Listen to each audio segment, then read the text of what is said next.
بسم اللہ الرحمن الرحیم۔ ہم بات کر رہے تھے ریووکیشن آف ہبہ یا تملیک کی۔ تو ہبہ کی بنا پر جب آپ منسوخی دائر کرتے ہیں یا ڈیکلریٹری سوٹ یا واپسی قبضے کا سوٹ فائل کرتے ہیں، تو چونکہ ہبہ سے متعلق وہ منسوخی ہے یا دعویٰ استقرار حق ہے یا واپسی قبضے کا دعویٰ ہے، تو تینوں جو بیسک انگریڈینٹس ہیں ہبہ یا تملیک کے، offer, acceptance and delivery of possession, ان کا پلیڈنگز کے اندر، عرضی دعویٰ کے اندر ذکر کرنا لازمی ہے۔ ادروائز یاد رکھیے گا کہ اگر آپ نے بیسک انگریڈینٹس جو ہیں وہ پورے نہیں کیے تو آپ شہادت پیش نہیں کر سکیں گے،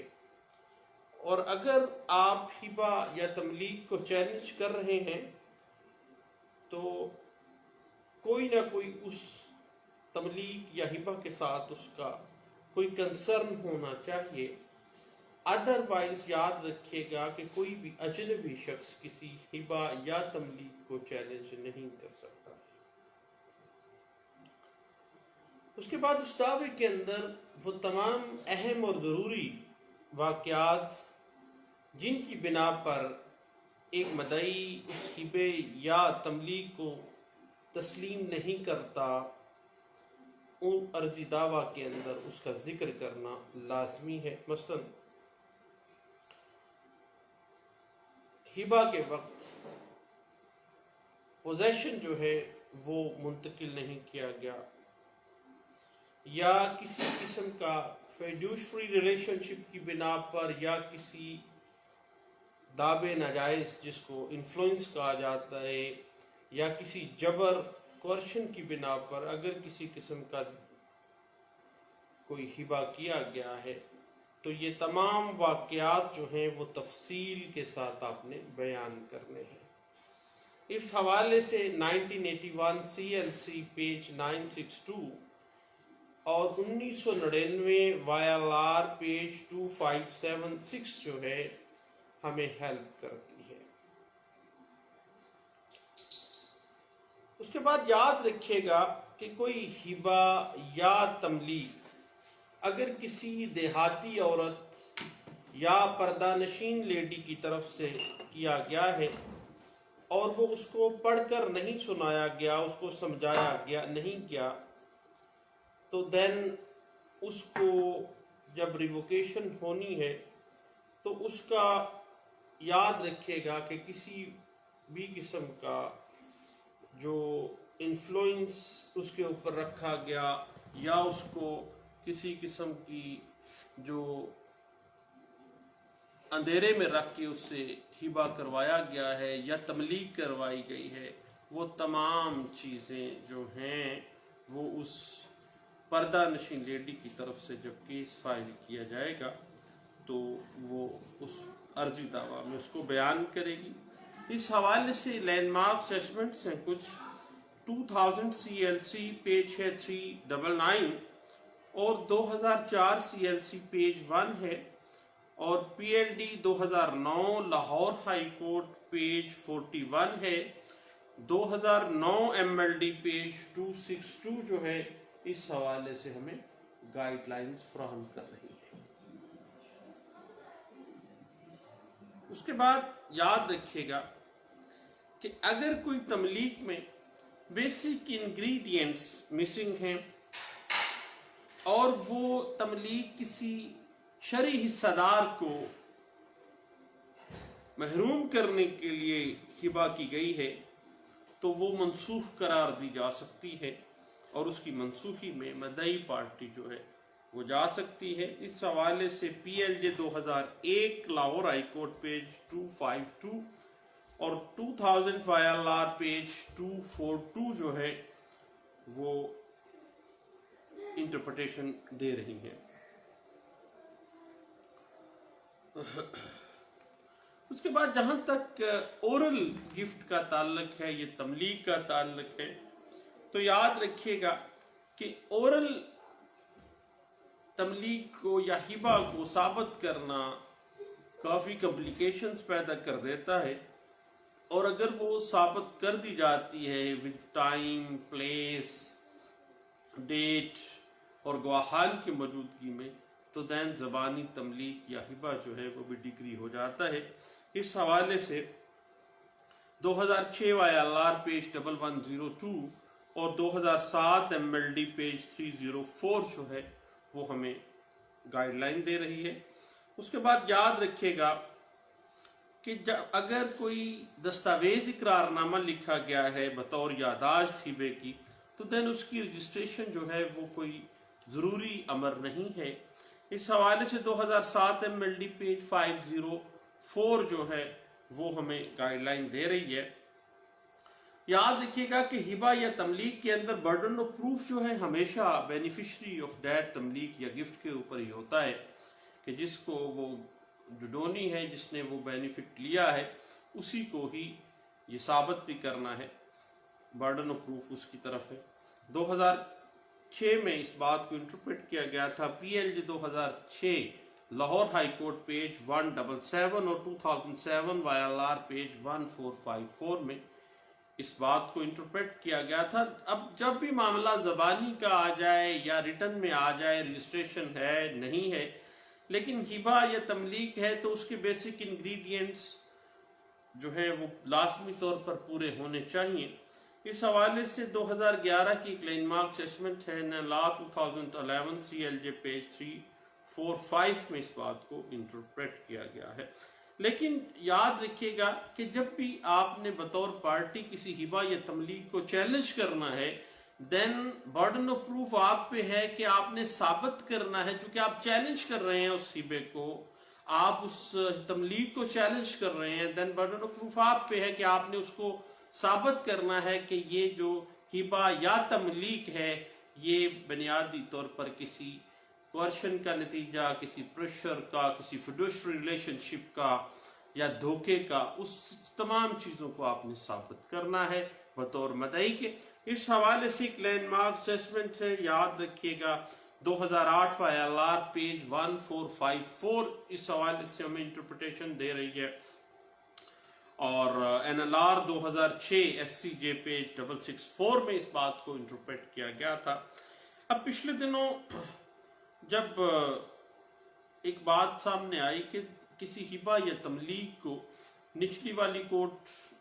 میں ڈگری ہوتا ہے، پھر اوپر ڈسٹرکٹ کورٹ میں، پھر ہائی کورٹ میں معاملات طے پا جاتے ہیں، تو اب بار بار جو ہے اس کو دوبارہ نہیں چھیڑا جا سکتا ہے۔ جب ایک بار یہ چیزیں ڈیسائیڈ کر دی جاتی ہیں کسی سوٹ میں، کسی پراپرٹی کے ریلیٹڈ یہ کہ گفٹ ثابت ہو جاتا ہے، تو پھر بار بار اس کو معاملات کو چھیڑا نہیں جا سکے گا۔ اس حوالے سے ایک لینڈ مارک ججمنٹ ہے NLR 2007 civil digest supreme court of Pakistan page 324 میں اس بات کو انٹرپریٹ کیا گیا تھا۔ اور اس کے بعد پنجاب کے حوالے سے یا سندھ یا تمام صوبوں کے اپنے روایات ہیں، لینڈ مارک لینڈ ریونیو کے اپنے اپنے طریقہ کار مینولز ان کے موجود ہیں، ان کے رولز موجود ہیں تمام پروونشل گورنمنٹس کے۔ تو جب میوٹیشن میں یہاں پنجاب میں کوئی میوٹیشن ہوتی ہے ہبہ کی، اور وہ جلسہ عام میں تصدیق ہوتی ہے اور سب کو پتہ ہوتا ہے اس چیز کا، تو پھر دین جب اس کو چیلنج کرنا ہے تو اس کو چیلنج کرنے کے لیے آپ کو کافی حد تک اس کے تمام انگریڈینٹس کو جو ہے وہ ثابت کرنا پڑے گا کہ واقعی یہ جو انتقال ہے کیا فراڈ یا کسی دھوکے کی بنا پر تھا۔ اس حوالے سے NLR 2006 SCJ پیج 664 میں اس بات کو انٹرپریٹ کیا گیا۔ اور بعض اوقات ایسا ہوتا ہے کہ ایک بندہ جب ڈونر تملیغ کر دیتا ہے یا ہبہ کر دیتا ہے، وہ اپنی زندگی میں جب تک زندہ رہتا ہے وہ اس ہبے کو یا تملیغ کو چیلنج نہیں کرتا ہے۔ مرنے کے بعد اس کے دیگر جو لوگ ہیں وہ اس کو چیلنج کرنے آ جاتے ہیں، تو بعد میں چیلنج کس طرح سے ویلڈ ہوگا، کیونکہ وہ اس کے بعد 20 سال 10 سال زندہ رہا ہے، اس کو پتا تھا کہ یہ میں نے ہبہ کیا ہے، اور اپنی زندگی میں اس نے اس کو چیلنج نہیں کیا ہے۔